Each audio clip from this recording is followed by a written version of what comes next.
जय माता दी मित्रों। ओम ऐं ह्रीं क्लीं चामुंडाई विचे। जय श्री राम, जय बजरंगबली महाराज, हर हर महादेव। मित्रों वीडियो को अंत तक देखें, सब्सक्राइब करें। मित्रों दिन शनिवार 17 अक्टूबर से नवरात्र शुरू हो रहे हैं और इन नवरात्रों में माँ की सेवा कीजिए, माँ की उपासना कीजिए। जो मंत्र आपको पसंद है वो मंत्र कीजिए। नवाण मंत्र कीजिए। नवाण मंत्र तो मंत्रों का राजा है। ओम ऐं ह्रीं क्लीं चामुंडाई विचे। ओम दुम दुर्गाय नमः कीजिए। ओम क्लीं कालिकाय नमः कीजिए। जो मंत्र आपको पसंद हो माँ का वो मंत्र कीजिए। मित्रों आज मैं आपको एक महत्वपूर्ण बात बताता हूँ कि माँ की सेवा करने से वो कौन से 7 वरदान प्राप्त होते हैं। स्वतः ही वरदान वो प्राप्त होते हैं। मित्रों सबसे पहली बात तो ये है कि जब माँ रुष्ट होती है तो वो दरिद्रता का सामना करना पड़ता है। और दरिद्रता से बढ़कर इस दुनिया में दूसरा बड़ा कोई दुख नहीं है, दूसरा बड़ा कोई श्राप नहीं है। दुनिया के सारे दुख झेल सकता है व्यक्ति, परंतु दरिद्रता नहीं झेल सकता। दरिद्रता मतलब गरीबी। गरीबी एक ऐसा श्राप है, एक ऐसा दुख है जो व्यक्ति नहीं झेल सकता है, चाहे आप माने या ना माने। ये पूर्णतः सच है। और जब माँ प्रसन्न होती है और उसको 7 प्रकार के जो वरदान मिलते हैं, तो सबसे पहला जो वरदान होता है वो होता है धन।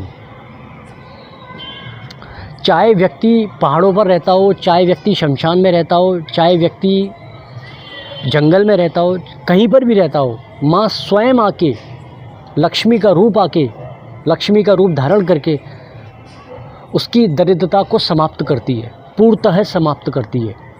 ये अकाट्य सत्य मित्रों। अगर आप माँ के भक्त हैं तो माँ को प्रसन्न कीजिए। ये पहला वरदान होता है कि उसकी दरिद्रता पूर्णतः समाप्त होती है। दूसरा जो इसका वरदान है वो वरदान ये है कि उसको महाभोग की प्राप्ति होती है। ये सिद्धि का लक्षण होते हैं माँ। जिस व्यक्ति ने माँ को प्रसन्न किया, उसकी सिद्धि प्राप्त की, तो सिद्धि के लक्षण हैं। ये नहीं कि आपको सिद्धि दिखाई देगी, ये सिद्धि के लक्षण होते हैं। उसकी दरिद्रता खत्म होगी, उसको महाभोग मिलेगा, महाभोग। तीसरा जो होता है वीर्य की प्राप्ति होगी। अगर इंसान के अंदर वीर्य नहीं होगा तो वो काम ही नहीं कर सकता। चौथा बल, उसको बल की प्राप्ति होगी। 5वां उसको बुद्धि की प्राप्ति होगी। 6ठा उसको सिद्धि की प्राप्ति होगी। और 7वां उसको इष्टता की प्राप्ति होगी।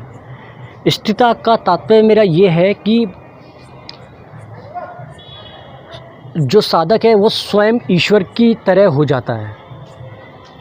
वो अपनी इच्छा से इस संसार में कहीं पे भी घूम सकता है, कहीं पे भी विचरण कर सकता है, कुछ भी कर सकता है। तो ये इष्टता का मतलब होता है। तो आप इस नवरात्रों में माँ को प्रसन्न कीजिए, उनसे 7 वरदान प्राप्त कीजिए। नवाण मंत्र का जाप कीजिए। ओम ऐं ह्रीं क्लीं चामुंडाई विचे। ये मंत्र तो महामंत्र है, मंत्रों का राजा है। ओम क्लीं कालिकाय कीजिए, या श्री दुर्गा चालीसा का पाठ कीजिए, या दुर्गा सप्तशती का पाठ कीजिए। जो मंत्र आपको पसंद है, जो पाठ आपको पसंद है, वो माँ को प्रसन्न करने के लिए कीजिए। और यकीन मानिए मित्रों, विश्वास मानिए मेरा, माँ 100% प्रसन्न होती है। माँ अपने बच्चों से ज़्यादा देर तक दुखी नहीं रह सकती। आप आम मनुष्यों में देख लो, जब कोई बच्चा अपनी माँ को परेशान करता तो माँ उसको डांटती है, लेकिन कुछ ही क्षणों में माँ उसको प्यार भी करती है। तो स्वयं यही माँ जगदम्बा का हिसाब है। माँ जगदम्बा को प्रसन्न करना बहुत सरल है, बहुत सरल है। और वो अपने बच्चों को कभी दुखी नहीं देख सकती। इसलिए माँ जगदम्बा की, उनकी उपासना कीजिए, मंत्रों का जाप कीजिए। जैसे नवाण मंत्र है, नवाण मंत्र प्रतिदिन आप 11 माला कीजिए कम से कम। और 1 माला से आप हवन कीजिए।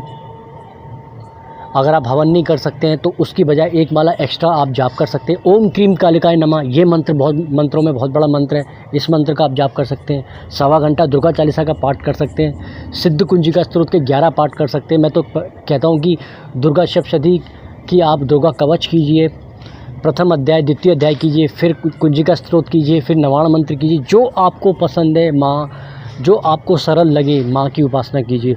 और माँ आपको 101%, मैं तो कह रहा हूँ 1000% माँ आपको अवश्य वे 7 वरदान देगी। पर करके तो देखिए, मेहनत तो करनी पड़ेगी ना थोड़ी बहुत, बिना मेहनत के कुछ भी नहीं मिलेगा।